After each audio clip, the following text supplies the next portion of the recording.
Hey, Cesc and Jules here, Coffee and Talk, and today I'm going to talk about how to get into the community of paddle if you're a beginner. Today we're having coffee at the Padel Club. Yeah, with a little bit of gossip. I like it. All right, Jules, what are you drinking, man? The world famous Don Francisco, Don Baba. Francisco, I love that name. 2 espresso shots, and this thing can make you dance the lambada. Do you know what lambada is? No, you don't know what lambada It's a is. You don't Brazilian even dance, dance. right? You know. You guys don't dance, right? But you were born during the We dance. Elvis Presley We dance. era, right? I'm not that old, my friend. I'm not that old, my friend. Come on, you're the one with white hair.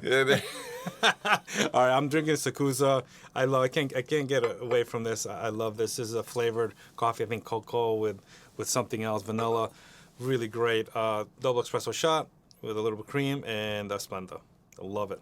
Okay, well today we're going to talk about beginners, right? So you've seen your coworkers play paddle. You've seen your neighbors play paddle, and you're like, what the hell is this, right? You want to get in there. You want to get involved. But how do you do it? There's a couple paddle clubs. You're a little intimidated. You walk in, everybody's playing, everybody has a racket. You don't know what to do. Where do you start, right? So I think the best thing would be, for you to take a clinic, do a clinic. I think this is probably one of the best places for you. Number one, to meet other people. Two, find out where you are, athletic wise and physical wise, and how you play. And then move into the areas where people play the same level as you do. That's, I think, where it first starts, and you could usually reach out to your coach or the person there. Coaches are usually doing the clinics. Get involved. Once the coach sees how you play, you can ask them to put you into groups. So the coach may say, okay, you're at this level, so let's put you into this group. Once you get into the WhatsApp group, now that's where it starts. That's where it starts happening, because you start seeing people put together games. You start seeing people, hey, I need somebody in there. So you participate. Say, I'll play. You still get to know people. Now you can get an idea of who's who and who you like to play with. The other thing is downloading the app. So each club has, a platform that they use to set up a schedule a court. So the two big ones down here is Play by Point and Playtomic. So you download that app. You pick out your clubs that are next to you, and there you can see some spots where they need, let's say, a players. So there's like a matchmaking there. You can also reserve a court there as well. So let's say you want to go there with your family, just bring your family and just start playing. You could do that too. So those are kind of the beginning steps of getting involved in the community. Of course, there's other areas, people hosting leagues and so forth. But if you're a little intimidated, you might want to start off first, at doing a clinic. You can also go and do a one-on-one with a coach. Let's say you did a clinic, you really like it, you want to get really involved, you want to play better.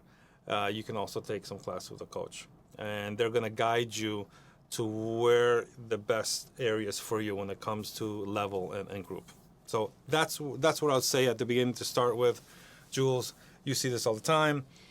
What are you seeing as the best route for somebody who wants to get involved in the community? First thing, guys, it's if you're interested, if you wanna jump into learning a new sport, your entry point will be very, very easy. I mean, you will learn the basics pretty easily. If you have a racket background, it's even easier. I mean, up to a certain extent, that in paddle, we have 52 shots, so. But for you to get into the entry point, it's always very easy for you to start, hitting the ball over the net. My suggestion to you is it's finding the right coach. I mean, coaches at all levels. Some they're great coaches, some of them are mediocre coaches, some of them they're really bad coaches. So it's finding the right club, the right coach, and jump on it. I mean, the only thing you do is just sneakers, running shoes initially, sportswear. The club, 99% of the clubs, they have demo rackets, so you can go there, it's just demo racket. The programs that I like to promote at the clubs where I work, it's, for all beginners clinics, first timers, free demo racket, so you don't have to buy a racket. The first clinic is free for you to get hooked onto the sport. And the philosophy that I use and the methodology that we use at the club, it's usually the clinics are an hour and a half. Sometimes 1 hour is too short. So within those 90 minutes, you start from zero, and by the end of the clinic, you're playing your first paddle match. So we do a quick introduction of all the basic shots, the 7 different basic shots, which is forehand without the wall, backhand without the wall, forehand with the back wall, backhand with the back wall, serve, volley, and smash. Period. Those, as soon as we introduce those shots, now you can play a match. And think about this. I mean, that's why people get so hooked so easily, because within 90 minutes, you went from not knowing how to play a sport for you to actually playing a match in a sport that you just picked up 90 minutes, before you play in the match. So I think that's the key of having great coaches and having a methodology where you can introduce players quickly into the sport. Then when you start, getting into different levels and all that, it becomes a much more sophisticated sport. But as soon as you start picking up the basics, and when students really get their mind blown, it's when they start returning balls off the back wall. You know what I mean? When learning those basic shots. Everybody can easily hit the ball back and forth. It's about controlling.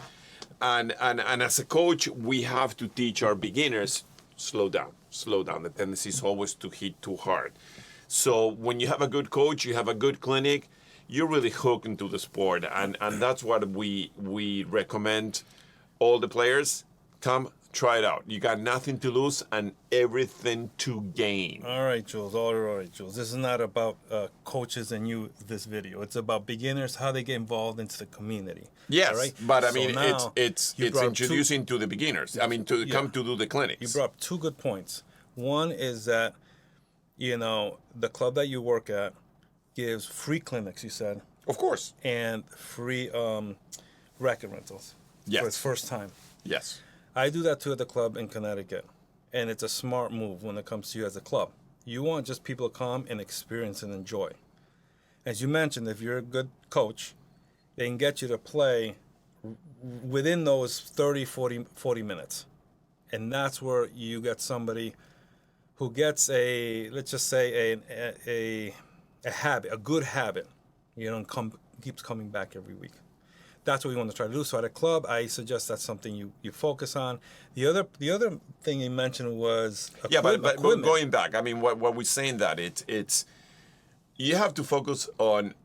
It's not about you just trying to learn. The importance of having a good coach. You know what I mean? And that's why you have to do your due diligence and find out where do you have the best coaches in the clubs, in your neighborhood, in your city, in your town, or whatever you're at. Because at the end of the day, that's what's going to make your experience and create that love for the sport much more enjoyable. So it's the coaching aspect is crucial, because I feel makes me feel very personal, because that's what I do for a living. I can see that. You know what I mean? It's at the end of the day, it's making the student have that experience where they ended up loving the sport right away. So the second part you mentioned is pretty good, is equipment. Like, what do you need? If you're a new person into this paddle world, you want to get involved in there, you want to spend like millions of dollars, but you also kind of don't want to go in there with cut off jeans, shorts, right? So you want to get some basic stuff. It's very equivalent to, let's say, tennis gear. So you may have a pair of shorts or shirt that's kind of tennis, angled. If not, you can get something very reasonable at your local, store. You want to come in with the proper sneakers. I mean, how many times probably have you seen people wearing running sneakers, right? At playing. And you have to be careful, because those things are going forward. Yeah. You just want something that has a little bit of support left and right. The worst thing that you do is you go and you're in the community, you start to have fun, and all of a sudden you move to one side and you trip or you sprain. The ideal pair of shoes for you to start to play paddle, it's obviously a tennis shoe, and now they call it paddle shoe. They're just a little bit, the thread underneath of the shoe, it's a little bit different. But those are the most. But at the end of the day, for you to really jump into the sport as a beginner, just get some running shoes, get the feel of the sport, and then you move on. I wouldn't get running shoes. I would just get some type of basketball or tennis, something that has a little bit of support. Yes, but I mean, if you don't have it, you don't want to. In the beginner, initially, they just want to try the sport. You know what I mean? They don't want to really invest in equipment because, let's say, you want to buy a pair of sneakers. I mean, you're talking about $100. I think most people have a basketball. I know. If you do, if you're a beginner, yes, get a try to aim tennis or basketball or something that holds your foot properly. Try to aim for that. I've seen so many times some people do wear that. The running shoes are kind of like thicker and higher, and it has really no support. So be careful with that. The other thing is racket rentals. I mean, at the beginning it will be free, but if you continue going, you're going to have to rent, rackets. Okay, and at the beginning you probably will because you have to see, because buying a racket is an investment, and at the beginning you're not sure, how long you're going to play. Is it just going to be something that is, in fashion now, or are you going to do this long term? I believe it's long term. I've been playing for 5 years, and every people that see that start playing, they continue to play. But if you're not sure, then you wait. You rent the rackets, but they're usually going to cost you anywhere from $8 to $10 to $12. So there'll be a point where you're vested in, and you're like, hey, I love this sport, and I'm going to continue to play forever or as long as I can. And so what rackets should you buy? And we have a couple rackets here that we want to talk about. Jules, why don't you talk about this Knox right here? And these are beginners rackets that have great characteristics of, let's say, the professional rackets that are under $250. So this one is $199, and it's such a great deal. Let's go back a little bit. When you're a beginner, you come to the clinic, you love the sport, you start taking lessons. The average rate that we see that before a beginner buys a racket is about 6 to 8 times. You know what I mean? They come to the club, they play 6 or 7 times. They're ready to spend, $80, $100 on rackets. They said, okay, well, I'm playing. I'm vested. I'm vested. I'm playing a couple of times a week. So now I'm gonna buy my racket. So now, within the racket world, you have the very high-end expensive rackets. They go for $300, $400, which are. Yeah. You as a beginner, we recommend not to spend that much money on a racket. You don't need it. So you want to go not really cheap and not really expensive, something in between, which is a good racket, is a quality racket, but it's not that expensive. And all the brands, they have these very cheap rackets. And what are the things that you have to look on the racket? If they're made of fiberglass or carbon fiber. So me and Jules have gone through all these rackets. Yes. Right? And to try to find that beautiful, golden jewel. Like beautiful wine for that $15. Yes. That tastes like $80 or $100. So these are some of the rackets that we thought had great value for under $250. And this one here is for $199. I can't even believe it. I mean, this is... It's not only great value, but it's good quality plain racket. I mean, the structure of the racket is feel. I mean, you feel the racket and it feels like you're playing with a very high-end racket. So this one is from Knox. It's the AT10, the Agustin Tapia 10 Pro Cup, which is Agustin Tapia's racket. It's about $300, almost $400. Yeah, which is a little carbon fiber. It's carbon fiber. So it has the same characteristics as the Pro. It's a great racket. Yeah, it's really, the feel is great. It's really the AT10 Pro Cup. The comfort, it's very soft. The foam inside is very soft. It's a great beginner's racket. Definitely. With that middle range. And then this one's the one that Julian uses right here. This is a women's Varline Maxima. So this one's lightweight at 350, 360 at the most. And for beginners, especially women, you want something kind of lightweight. And this one's going for $249. Great racket. Probably one of my top 5 rackets for women under $250. And it looks great too. You can get both of those at bassmashacademy.com. Yeah, but let's clear this out. I mean, is there a men's and a woman's racket? There is actually not. I mean, the only difference between a men's and a women's racket, this racket is incredible. He's just saying that because he uses that racket. Yes, the color. I love the color. And it's a great racket. It's not for men's or women's. It's a lighter racket. It's about $255, I think it is.